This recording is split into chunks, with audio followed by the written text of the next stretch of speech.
Hello, hello. Welcome back to Let's Talk Ray Bradbury. I know it's been a long time, so let's jump right into today's episode. So, for today, we're going to talk about June 2001 and The Moon Be Still as Bright from 1948, and this story eventually became part of the Martian Chronicles collection a year or two later. The title is a reference to Lord Byron. The couplet is, "So we'll go no more a-roving so late into the night, and the heart be still as loving, and the moon still be still as bright." So in this story, 20 men arrive on a rocket ship on Mars. It is the fourth mission of what becomes the Martian Chronicles. They lost contact with the previous missions, and they sort of secretly hoped that those missions had completely failed and that therefore they could be the first ones to arrive on Mars. But they soon learned that up until rather recently there were in fact still a few Martians alive on the planet, though it was dying, but the ones who did survive to that point had died from smallpox brought to them by men from Earth. So they're there, they've had a long journey. One of the men, named Biggs, he insists on a drunken party. He gets loaded, he throws bottles into the Martian canals, he throws up on the sands. And another man named Spender feels that this is a tremendous violation of the planet, of its people, of its ancestor, of its history, and that man is going to go and make the same stupid mistakes that it's made on Earth, here on Mars as well. So Spender goes off alone for a week.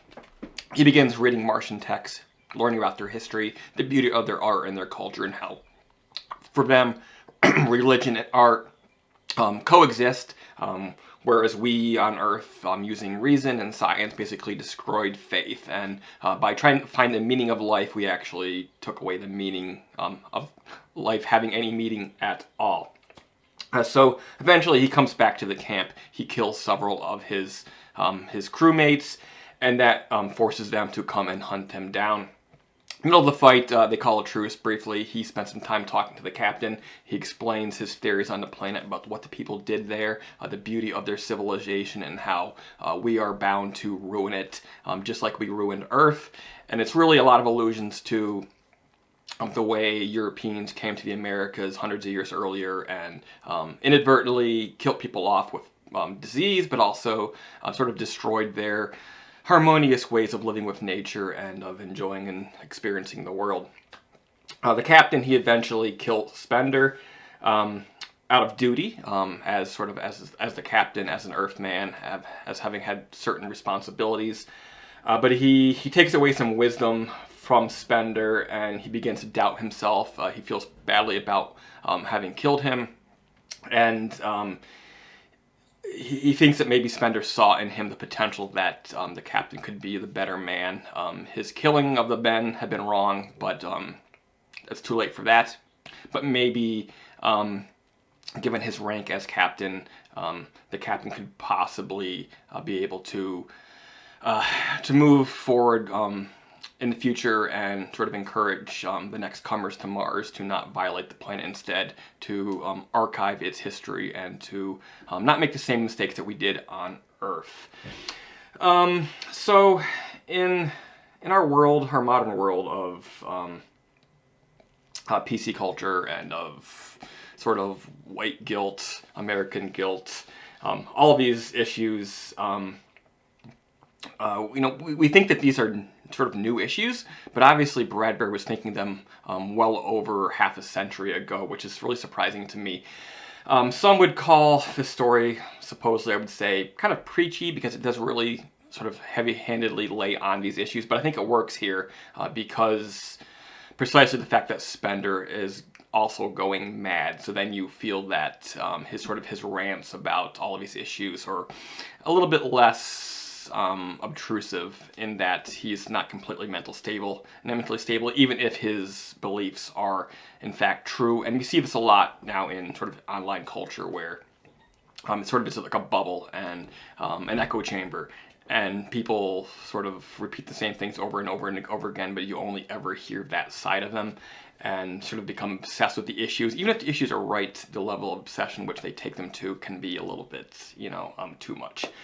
But the story of Mars here is very much the story of the American West, which was not very far removed from Bradbury's heyday in the 40s and 50s, when a lot of his best work was written.